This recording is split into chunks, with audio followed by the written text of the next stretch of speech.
So as I said, time is precious here, and we've got a bunch of speakers coming. So I'm just going to get Jeremiah up here and have at her. We've got, like I say, well over 200 people watching online, and part of that is due to Jeremiah's work helping connect cannabis culture and our efforts together. And we're really proud and happy to have him here. Thanks for having me, Ted. Right on. Ted, I just got to say thanks a lot to you guys here. This is the 12th annual one here. That's fantastic. And you are celebrating your 15th anniversary at the Cannabis Buyers Club, if I'm not mistaken. Is that right? Recently, yes. Right? And the 16th anniversary of Hempology coming up in September. Is that right? Yeah. Awesome. Yeah. Hardworking activists. So I'm Jeremiah Vandermeer. I am the editor of Mark Emery's Cannabis Culture magazine in Vancouver. And if you guys don't know who Mark Emery is, you're really missing out. But he's the guy on my shirt, and he's one of my heroes. I'm going to talk a little bit about him as we go on here. But I'm also the host of a show called CCN Live, Cannabis Culture News Live, which plays every Friday at 4 p.m. And yeah, so I'm here to talk today a little bit about, there's a handout coming around. It's got sources on it, but you don't have to follow along on that. That's just if you guys are interested in anything I'm talking about, take it home and check it out later. Lots of links on it. So I'm going to be dumping a bunch of info on you guys. So I'm going to talk today a little bit about the past, present, and future of cannabis policies in Canada. And so I'll be going over how things have been changing over the past 10 or 15 years, how they are at the moment under our conservative government, and where things may be going and the direction we're headed coming up here in the near future. So I talk to a lot of people all day about marijuana, actually. It's what they aim to do. And a lot of people, we have a store in Vancouver. It's 307 West Hastings. And it's a bomb shop. We have a vapor lounge upstairs. We see marijuana parties there. And there's a lot of pot stuff going on there. And so we have lots of tourists that come from all over the world. And a lot of times they say, look, cannabis is legal in Canada, isn't it? And, you know, it's not just people from overseas or the United States that believe that, but a lot of Canadians actually think that cannabis has already been legalized in Canada, or it's just about legal. And I always tell them, no, it's not actually. But I understand why you might think that, because some of the changes that have been happening over the past 15 years, it's understandable why people might be a little bit confused. And some of the proposed changes that we were supposed to have that never materialized. So it's not legal in Canada. Cannabis was made illegal in 1923 under the Opium and Drugs Act, and it remains illegal under the Controlled Drugs and Substances Act of 1997. And the current laws basically say it's illegal to possess, distribute, or produce, and the penalties range from summary convictions for small petty stuff and no jail sentences, all the way up to actually life sentences in Canada right now for pot. So it's still on the books that you could get a life sentence. Very rarely happens. My friend Kirk Tusaw, a lawyer, told me that it's rare that anyone will get over 5 years for a cannabis crime in Canada. Sometimes that's different. It's on a case-to-case basis, and the judges get to decide this kind of stuff. So in reality, about 5 years. And in Canada, we still arrest over 50,000 people a year for cannabis. There's a lot of arrests. So in the last 10 years, things have kind of been changing a little bit. They were changing a little bit for the better in a lot of ways. In 2000, an Ontario court ruled that banning the use of cannabis as a medicine violates the Canadian Charter of Rights and Freedoms. And so in 2001, Canada became the first country in the world to actually fully legalize medical marijuana, or legalize it for people suffering from terminal illnesses and chronic conditions. Now, in 2001 and 2002, there was a special Senate committee on illegal drugs that was created to study the issue of marijuana laws in Canada. It was a massive study, huge study. They interviewed 23 internationally renowned scientists. They had 200 witnesses that ranged from experts to ordinary citizens. And this panel concluded that the war on marijuana wastes millions in tax dollars every year, that marijuana does not lead to violence and is not a gateway drug, that pot laws are actually racist in origin, and that marijuana should be legalized and regulated in Canada. So that was the Senate in 2000. Right around the same time, the House of Commons in Canada had a committee, a special committee on the non-medical use of drugs, and they reported that, and a suggestion that they decriminalize the possession of marijuana in Canada for under 30 grams. So they would take away the jail penalties and put fines in place of them. Now, so those were good things. You know, there was that political mentality was moving in this particular direction. Now, we were talking about Ted's Cannabis Buyers Club. Started that about 15 years ago, and since then, a lot of them have popped up in Canada. Medical marijuana dispensaries where medical marijuana users can go and you show their card or doctor recommendation, you can get medical marijuana. Now, they do remain illegal.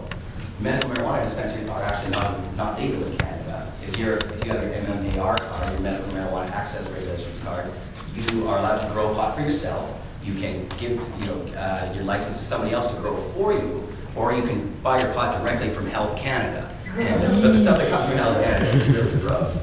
It's dirty. So I haven't smoked it myself, but from everybody that I've talked to, nobody can possibly like it. So so around that time when Ted was starting his Cannabis Buyers Club, I'm going to tell you now about a guy named Mark Emery. So Mark Emery was a libertarian activist and businessman from London, Ontario, and he was known for his anti-government opinions and campaigns for years. He's been doing a lot of very sort of anti-establishment stuff.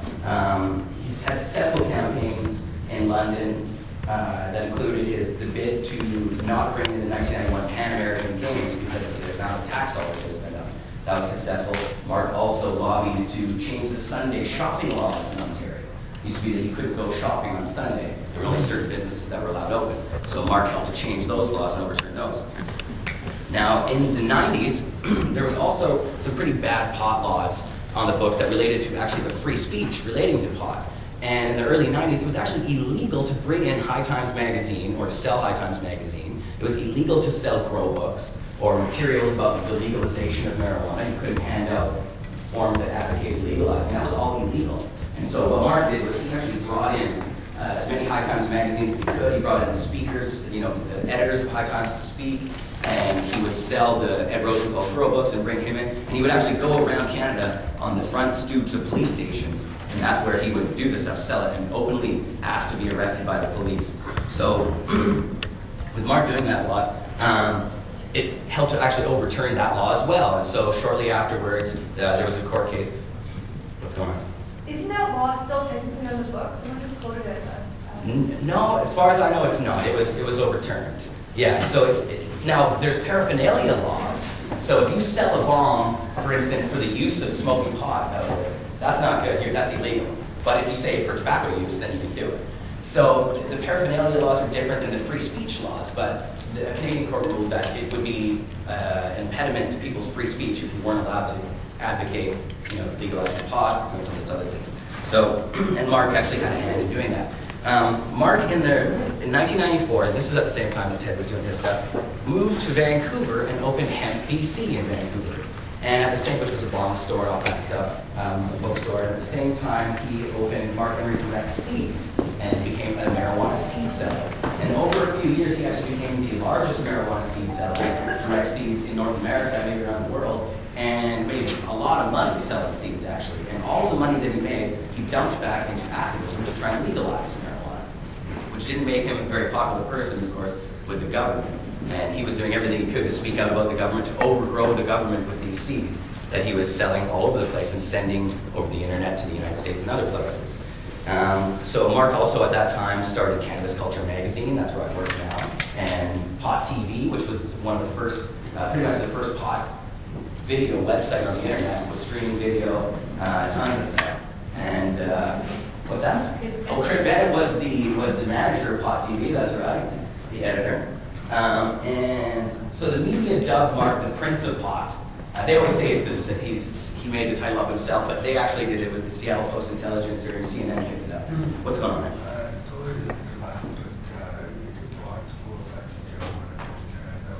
Oh, sure, man. Yeah, there may be some left. I'm not really sure. One of those handouts? Handouts? Yeah. Does anybody have any mark here? There's one right here. Okay, cool. Yeah, that's a handout. Excellent. No worries, man. Yeah, so the Prince of Pot, that's Mark Emery, and that's how everybody knows him. He's been getting a ton of media attention for years. He was on 60 Minutes, he was on CNN, he was on the front page of the Wall Street Journal about seeds, and over those years, his store suffered a lot of raids from the police because every time he would get media attention, the cops would show up weeks down the road and come there and wreck the place, raid it. But Mark was never himself charged with anything at those times, or maybe he was charged, but he didn't go to jail, there was none of that stuff. And that changed a little bit later, but I'll get into that in a sec. But in 2003, Mark Emery actually went on a tour across Canada called the Summer of Legalization Tour. And the reason he did this was because a court in Ontario found that the cannabis possession laws were invalid because the Canadian government had not come up with a plan to actually furnish people with marijuana for medical use. So we went to court and it was ruled that no, all the pot laws in terms of possession are invalid because medical users can't get access to it. So Mark went across all of Canada, again going to the stairs of police stations and going in front of police stations, saying marijuana is legal, smoking it openly, asking the police to arrest him. And he did get arrested 6 times on that trip. So, you know, but yeah, right shortly after that happened, we got a lot of media attention. The government quickly stepped in, made new medical marijuana laws, and put the possession laws back on the books. So possession came right back in. And that was an Ontario court that did that. The reason Mark was going across Canada is because in our system, if one court does it, you might find if another court is doing the same thing, and it can be assumed that they would. The government put the kibosh on it quite quickly. But right around that time as well, and this added to the whole confusion of everybody saying it's legal and all this stuff, is our Prime Minister, Jean Chrétien, went on TV in front of the media and said, this was in 2003, that he promised actually that Canada would have decriminalization by June of 2003. Yeah. And he said famously, don't start to smoke yet, that's what he said. Which turned out to be really good advice because obviously decriminalization never materialized in Canada. And shortly after that happened, the Conservative government of Canada took over, and minority government, that was just a few years after that. And right before that happened, right before the Conservatives took over, Mark Emery's store was raided again. This was in 2005. And the United States DEA worked with the Vancouver Police Department to go into the store, raid him, arrest him and 2 other co-accused, and demand his extradition to the United States to be punished for selling seeds online there. Even though Mark hadn't been to the States since he was a small kid, or never sold anything there. So they arrested him, shut the place down. And actually, right now, Mark is sitting in a prison in Georgia because he was eventually extradited to the U.S. There was a plea deal. The other 2 co-accused were not in prison, but Mark is now in a U.S. prison in Georgia, an INS prison, and you can read his blogs actually on cannabisculture.com. Jody's going to come on after and talk a little bit more about Mark. But, so, let's see here. At that time, when they got through to Mark, then the Conservative government came in. The Conservative government immediately started proposing really nasty bills to go through the House and Senate dealing with cannabis in general. And the first one that came out, these are really nasty draconian bills. The first one that came out was Bill C-26. And all of these bills would make the laws a lot harsher and imprison countless numbers of non-violent Canadian marijuana users. But Bill C-26, when it first came out, all of these bills included mandatory minimum sentences. Now, I'm going to get to that in just a second. But when Bill C-26 came out, it died on the order paper right before there was an election. They called an election, and that killed the bill. But it came back again in 2009. They proposed it again, and this time around, it was passed actually by the House of Commons with Liberal support. So a lot of Liberal politicians stood up in the House of Commons and voted for mandatory minimum sentences. Now, at the time that happened, it went to the Senate right after it was in the House, and the Senate again studied the issue of marijuana policy in Canada and looked at these mandatory minimum sentences in particular.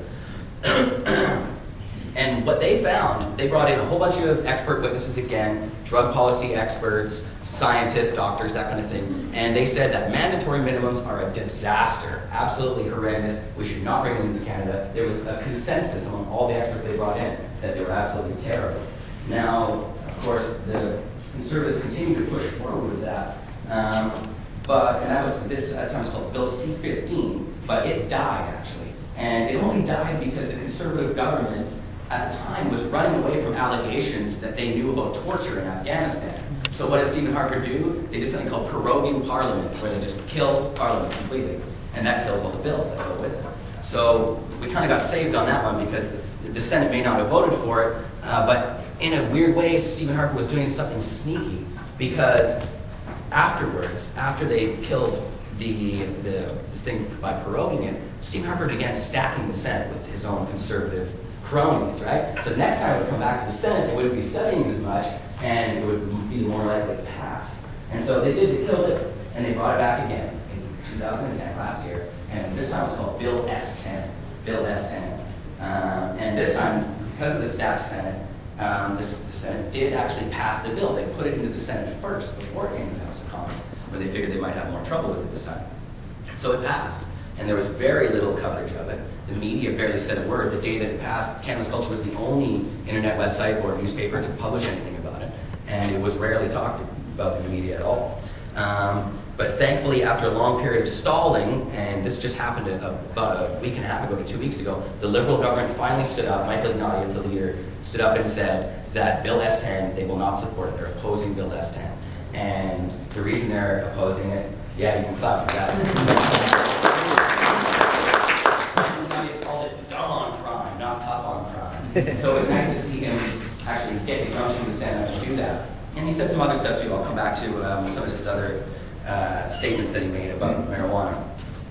Now, the Liberals actually have even promised since then to vote against Bill S-10. Some of the Liberal leaders, I don't know if we can get all the Liberals, hopefully most of them will, but they promise to vote against it even if it's a confidence motion. And what that means, if the Conservatives make it a confidence motion, it will spark an election if they vote against it. And so we'll have a Canadian election. Yeah, that would also be kind of nice. I don't know, I'm wondering about these Conservatives. A lot of Canadians are still voting for him, so release the voters. That's right. But so mandatory minimum sentences, what does that mean? Mandatory minimum jail sentences. Usually when somebody goes to court, it's up to a judge or a jury to ultimately decide on the length of their jail sentence based on the laws and their own discretion of what happened in the case. Now, with mandatory minimum sentences, they take that discretion away from judges. So, you go into court and if you're found guilty, it's a mandatory sentence. It doesn't matter the circumstances. Once you're in court, that's it. And it's actually really up to prosecutors, government prosecutors, to decide who gets put into court and found guilty or innocent. The judge gets to make the decision, but if you're guilty, that's it, you're gone. Now that means that even if you're an 18-year-old in a wheelchair who is suffering from multiple sclerosis or something like that, and you're a medical marijuana user and you don't have your MMAR card, it doesn't matter. If you go to court and you're found guilty, that's it. Mandatory minimum sentence. So it's not, these are horrible things. And the changes that Bill S-10 would bring in terms of mandatory sentences, I'm going to tell you a little bit about it here. These are some of the changes. They would create mandatory sentences including 6 months in jail for growing 6 to 200 plants. So if you're growing 6 plants, that's an automatic 6 months in prison. If you're growing 200 to 500 plants, that's an automatic year in prison. If you're growing 500 or more plants, that's an automatic 2 years in jail. Now, if you are trafficking, that's a 1-year mandatory minimum sentence. And these all increase with what's called aggravating or health and security factors. And these are things like if you happen to be growing near a school, or if you happen to be growing near a park, or if you happen to be renting a house from your landlord and you don't own it, and you're growing in there, that's a health and safety violation or factor. And that could skyrocket them up by another year, for example, in mandatories. And it changes for each one. Now, Bill S-10 also includes life sentences, like we have now, for nonviolent marijuana offenses, but they're a little harsher than the ones we have now, for trafficking for a criminal organization, and that could be just passing a joint between a few people or a couple grams between a few bikers or something like that. That would be trafficking for a criminal organization. You could go to jail for life. Carrying a weapon, if you have a stick or a pocket knife or pepper spray or something like that, that could be a life sentence. If you have a criminal record for the past 10 years, that would weigh heavily, and that could be a life sentence as well. Luckily, those are not mandatory sentences. The judge still has discretion, so a lot of the stuff is in how it's enforced. I'd be hard-pressed to see in Canada a judge actually sentence somebody to life for one of these things, even though it is on the books now. They don't do it very often, as I said before. Although in Canada now, the sentences are getting worse. I talked to my friend Kurt Tussauds, the lawyer, this morning. He said absolutely, in the past 7 years, the sentences are getting harder and harder and harder as they go. So, and in Bill S-10, there seems to be language and rules that would target medical marijuana users directly. And with one of them, it's 18 months mandatory minimum sentence if you extract THC or hash and make hash or make baked goods or edibles, that kind of stuff. And I know, who's making baked goods? Who's making edibles? These are medical marijuana users. Oh, what's up? Oh, these are real. Absolutely making that. Yeah, we haven't tried any of those cookies for sure. But yeah, so medical marijuana, people who use marijuana a lot of times can't smoke it. If you have lung cancer, for instance, and you find relief by using marijuana, you can't smoke it or vaporize it, you need to ingest it in another way. And so the conservatives seem to be really almost targeting them on purpose with that language because, of course, the MMAR does not allow for edibles. There's nothing in it about extraction or baking goods or anything like that. So it's really, really bad. Again, these are American-style laws, and they've tried them before. And all we really need to do is look south to find out what the result is. And if you do look south, you'll find out that mandatory minimums have basically bankrupted a lot of states, including California. Now the U.S. has 25% of the world's prison population, but they have 5% of the total population. So the U.S. imprisons a whole hell of a lot of people because of just these kind of laws. They do pack the prisons with nonviolent offenders, and which of course leads to a whole host of societal problems. You know, jails are a recruiting ground for gangs. So if you really want to stoke up the gangs, you send everybody to jail because the gangs own those jails. You know, that's where they recruit the best. That's how you'll be protected in jail. If you sign up for a gang, and once you're out, you're part of the gang, right? So, and that's what the conservatives seem to want. They actually want to pack the prisons with people. And they've been saying as much to the press. We had Stockwell Day saying that, oh, well, we need to start going after unreported criminals. There's unreported crimes going on that we need to arrest people for in prison. And that's because in Canada, the crime rate has been going down every year for something like the past 30 years. So crime rates go down, violent crimes go down, and yet these conservatives want to put more people in jail. And yeah, man, I honestly just don't get it. Why, you know, if Stephen Harper and the conservatives lock everybody up in jail, who's going to be left to listen to Stephen Harper play the piano and sing Beatles songs? Maybe they'll pipe it into the speakers in the supermax prisons that they're building. But wouldn't that be so what's torture? this going to cost Canadians? What is this? These new bills are going to cost a heck of a lot. They're going to be extremely expensive. We have numbers, but we don't know for sure what those numbers are. We have estimates because the conservatives have actually refused to give out the information about them and refused to release a lot of info to the public and to the opposition parties. But we do have some estimates. Well, right now in Canada, it costs to house one prisoner, it costs $88,000 a year to house one person in the federal system. This new bill S10 and some of the other crazy bills that the conservatives have been bringing in, there's a whole host of bills, actually, drug bills. S10 is just one of the worst of them. The estimates for these new bills would be 2 to 10 billion from the federal government in the first 5 years. And you know, the numbers have been bounced around a little bit, 2 to 10 just for the federal government. And then the provinces themselves would be required to pay about 5 to 8 billion as well over 5 years. So that's a hell of a lot of cash. Now, these ballooning costs are what eventually led the Liberal Party of Canada to stand up against the Conservatives because they couldn't explain, well, how much it's going to cost. The Liberals are asking for documentation, and they're not giving it up. So finally that tipped the scale, and Iggy came out. But even with the Liberal support, or the Liberal opposition to Bill S10, I'm not so sure that it's not going to pass. Because last week we had the Bloc Québécois support the Conservatives in passing Bill C-59. This was on Wednesday. And what Bill C-59 does is it abolishes early parole for nonviolent offenders. And yeah, it's really bad. And so that alone, what Michael Naudi said is, what did he say here? Well, the press is reporting that it will only affect about 1,500 prisoners, but even with those 1,500 prisoners, that's $130 million added to our prison tab over 1 year. So, and you know, if they're pumping up with all these others, it gets really, really expensive. But we'll see what happens with those bills. Hopefully the Bloc says no. So when you go home today, send the Bloc Québécois MPs a message, or send your MP, send everybody a damn message to not support Bill S10. The NDP coalition with the Liberals. That's right. That should be enough to counteract with Bloc. With the Conservatives, well, the last vote, and this is the one that was C-59, it was 184 to 105 with the Bloc's help. So that's a big number. They had 80 MPs over what they needed, really, right? So let's see here. Yeah, so at the same time that these dramas have been playing themselves out in Parliament, there's also been other stuff going on. Now, Canada's medical marijuana community is extremely negatively affected by super long delays at Health Canada to get renewals for their MMARs or to sign up for a new medical marijuana card and get your first card. There's been massive delays. And Health Canada already makes you send in your forms, you know, months in advance, and you have to do it every year. Now, by not giving people these forms when they need them, they're basically turning patients into criminals. And we've seen the result of it already. Sadly, the delays have been making the patients into criminals, and police are coming and kicking their doors down in a lot of these cases, shutting down their grows, damaging their equipment, even when they just happened to be illegal a month ago or 2 months ago. And in fact, even here on the island, they cut a guy's power right before Christmas to his formerly legal grow because he didn't have the papers. But when these medical marijuana people phone Health Canada and say, where's my forms? Health Canada says, well, just show the police your old forms and it should be fine. But we've seen that it's not fine, and even the mainstream media has reported on some of that. So it's really gotten super bad. Health Canada has said, well actually it's gotten so bad that there was protest. Initially there was a protest in the House of Commons, and a guy named Sam Malachi, who is a medical marijuana user, went to the House of Commons and sparked a joint in the gallery of Parliament. And as a protest, we lost. But so Health Canada said they promised to fix these problems. In fact, they say they're already fixed.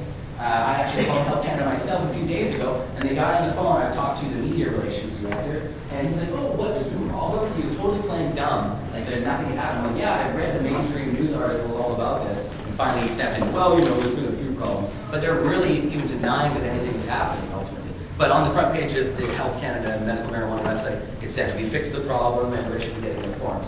Well, we know that the problems are continuing to this day because people are not getting them. And it really has gotten bad, so bad that a group of medical marijuana users from across Canada went to Ottawa to lobby the government and basically beg them to do something about these laws. And they had a Liberal MP, Dr. Carolyn Bennett, who spoke with them, and she said, this is unbelievable. And so, like I said before, they're turning patients into criminals. It's really horrendous. One of the people who was there is a girl named Haley Rose. Now, she is the youngest medical marijuana user exempted in Canada. She's a 17-year-old girl. And she went there to actually get her forms signed in person because they hadn't sent her forms. And so she actually met with people at Health Canada. They gave her the runaround, and she had to drive around to a whole bunch of different places. Finally, she was allowed to sit with the director of this particular program, MMAD. And the director told her, she signed her forms for her, but then they said, well, where's the plastic card that's everybody's supposed to get? And they told her that, oh, well, the machine's broken. the card making machine is broken. And Oh, for crying out loud. Exactly. Jesus Christ. Millions of dollars, and they can't afford $150. Every drug store in the country has their own, okay? It's hard to get one of these damn machines. It's totally crap. And so, there's been other people. She's not the only one to report this now. There's all these people who haven't been receiving their plastic cards in the mail. They've been phoning Health Canada, and Health Canada is saying, oh, they've been playing dumb, not even thinking about that. They're not even referencing the plastic cards and saying, well, your pink slip should be fine. But people don't want to carry around these big pink slips. Some passion clubs won't take those. You need picture ID, that kind of stuff, right? So it's really wrong. And in fact, I was reading thing online about a guy who just phoned the other day, and they did not tell him. They would not say that they give him a plastic card. They said nothing about the plastic card, and they ended up hanging up on him before they answered the question. So Health Canada is a complete disaster right now. But I'm going to be trying to figure out. I hope to talk next week to one of the directors there, and they're gonna, I don't know what they're gonna say, but I'll publish it on Cannabis Culture. Is there anyone in the federal government locally that will help assist medical marijuana patients to receive their legitimizing papers and cards? Not that I know of. I mean, it's really hard for people to get the doctors alone to sign their forms to send off to Health Canada. So, we talk to medical marijuana users all the time who have been having a lot of problems trying to get their cards. There was just actually Matt Renaud, a guy, an activist from Toronto. He's a pot activist there. He's been a medical marijuana user for years. He suffers from a bunch of debilitating diseases. And he has been trying, he went to 6 different doctors. Nobody would sign it. Eventually he got busted and went to court. And it's still going through. You can find out stuff on Cannabis Culture about that as well. But yeah, there's really not a lot of, I don't really know of anybody from the federal government who's going to go out and help people or who are actively helping medical marijuana users at all. Not really. And the Conservatives are obviously cutting the funding off or doing something in Health Canada because, it's a total disaster. So why should we vote for those parties if they want, try to, this is the law in Canada that we're entitled to this medical medicine. And I know, it's really bad. Well, I mean, there are, of course, politicians speaking out against it. Like, as I said, Dr. Carolyn Bennett is a Liberal MP who got up on the podium and said, this is horrendous, we need to do something immediately. And of course, there's Libby Davies, there's other NDP politicians, there's local Liberal politicians who are also friends of our movement and who try and help people with this. But, there's not a lot they can really do, unfortunately. So, yeah, what's going on now? I was just wondering what is the NDP because they seem to be total hypocrites. They got listening. I don't want to put words on their mouth, but I thought he was good on Fox TV. He did. And then they kicked off certain things a lot, it's a party. And I just wanted more clarification. Right. Well, the NDP is definitely not perfect either. And on a federal level, we have seen the NDP in the past support marijuana users and actually Jack Layton at one time called for the legalization of marijuana. And he did come on Pot TV with Mark Emery. But there were some troubles. Now, there's a lot of fear in the NDP. And so there's a lot of this jellyfish behavior where at the last minute they get scared about something and ask some of their candidates to resign because they're pot people, like Dana Larson. I'm going to talk a little bit about Dana in a bit, but since you brought it up, Dana Larson is now running provincially for the leadership of the British Columbia New Democratic Party.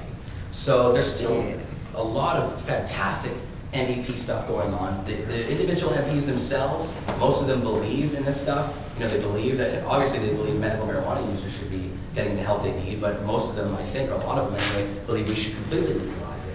But there's this whole political fear that goes with that. And in Canada, as we've seen with the Conservative government pushing through all their stuff, there's been this momentum moving in the opposite direction. And nobody wants to come out and say, we're soft on crime. And that was the Liberals' whole thing. Just now they finally stood up. But they were dragging their feet for a long time because they didn't want to look soft on crime for the media and the press, and who ultimately is writing all these bad things. So yeah, the NDP, it's still, in my opinion, the best of the parties that actually are seated in government. But, the Green Party is another fantastic party. Unfortunately, they don't have any seats federally or provincially. But those two parties are definitely the best, and there's a lot of great Liberal MPs who are moving forward. And I'll talk more about what Michael Rinaldi said about decriminalization in a little bit. But so that's Health Cannabis. So that's all federal stuff. Now, there's one other federal thing going on here that the Conservatives have been meddling with and doing, and that's changing the serious offense language regulations. Now, in Canada, if you want to pass a law, legislation, it has to be approved through the parliamentary process. So it has to go to the House of Commons, it has to go to the Senate to be approved. But with regulations that are part of those laws, they can be changed without parliamentary approval. So what the Conservatives have done is they've expanded the definition of what constitutes a serious offense. And what they've done is they've added, they basically made it so that if you're passing a few grams between 3 or more people, that can be considered organized crime. So, yeah, organized crime, exactly. And it's really a sneaky way of doing this. And that organized crime now is a 5-year prison term right now. So they've, without even going to the parliament, without doing anything, the Conservatives have changed things around a little bit and brought in now a 5-year prison term for just passing a few grams between people. They can legally do it, absolutely, because regulations you can change without parliamentary approval. So it's a backdoor, it's sneaky, and it's mean, but it is legal. By making that a serious crime, does that now mean that 16-year-olds can be tried as adults for certain cannabis crimes? I don't think it means that. I think what it means is it gives the police the ability to use wiretaps without going through the whole process. That's the next part, because you're an organized criminal now. They seize your assets. Right, seize your assets. They can put taps on your phone. They can follow you around and spy on you. They can get warrants very easily from the court if it has to do with organized crime. And so by making everybody an organized criminal, then they can go after everybody in the same way. Yeah. Now, yeah, they are. They're sneaky bastards. They're definitely good at what they do. But that's all on a federal level. Now, there's been other stuff happening on a more local level, provincially, and 5 minutes? Okay, I'm going to speed through this stuff. Yeah, just about. So on the local level, there's other stuff going on, and some of it's not very good. Some of it is crackdown on dispensaries that we've seen in the past year. So since 2010 began, there's been a bunch of medical marijuana dispensaries that have been raided by the cops, and some of the owners have been arrested. And this is in Toronto and Quebec. And I was just talking to Ted about another compassion club that was raided here on the island. The North Island Compassion Club was raided on Friday. Ernie and Bill were arrested. Ernie was too exhausted to come here today. I'll talk a little bit more about that one at the end. Well, I've never been. Yeah, right. Well, there are raids, and they happen over the years, but lately this year we've had more than ever. And we're not sure. It does look like they're isolated, but as we see more happening, I'm not really sure where that's going. But at the same time, there's other problems on a local level, and this is more on a provincial level. There's new rules in place here, like say for instance here in British Columbia, that allow the cops to work with the power company to see who is using suspicious amounts of power. And if you're using a suspicious amount of power, they can come and kick your damn door down and do a raid on you to search for marijuana. Now they've been doing this in British Columbia, but they've been kicking in people's doors for growing cucumbers or nothing at all, or using a kiln or these kinds of things. And so that's been getting a little bit of media attention. And there have been some changes. I think just recently they've overturned some of the stuff here in British Columbia, but in other provinces they have some of these rules. The other one is asset forfeiture. So if they do come into your house and they find that you're growing pot and you don't have an MMAR card or whatever, you're not legal, they can take your whole house, they can take your car, they can basically take everything from you. And in BC, the cops were bragging just a few weeks ago to the newspapers that they've collected $50 million in assets seized over the past 5 years, and they expect to do a lot more in the future. So increased asset forfeiture, that's a really bad one as well. So as you can see, obviously, things have changed a little bit from the time, or at least the look of things have changed a little bit from the time when John Fairchild was joking to the press and not smoking yet. But it's not all bad. There are, that sounds pretty bad, but it's not all bad because there are positive developments that make me think that the future for pot people in Canada might not be so bleak. There's more medical users than ever in Canada, although they are having some problems getting their cards. There's more of them. There's more dispensaries than ever. We have 20 to 30 of them now, almost 30 across Canada. New ones opening all the time. There's 7 in Vancouver alone.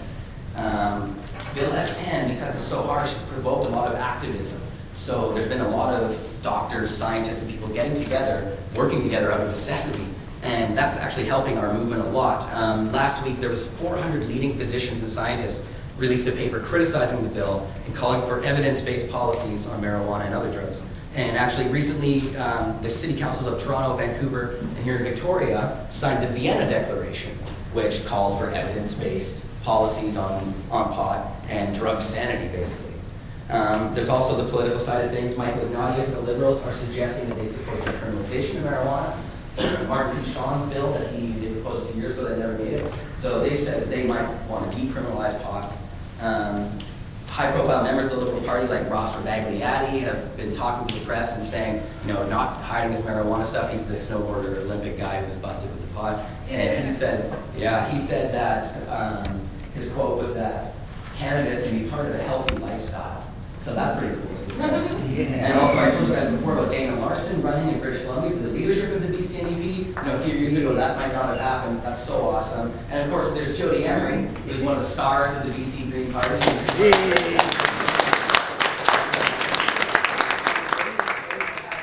by-election coming up here. There's something going on there. So she may be a good one.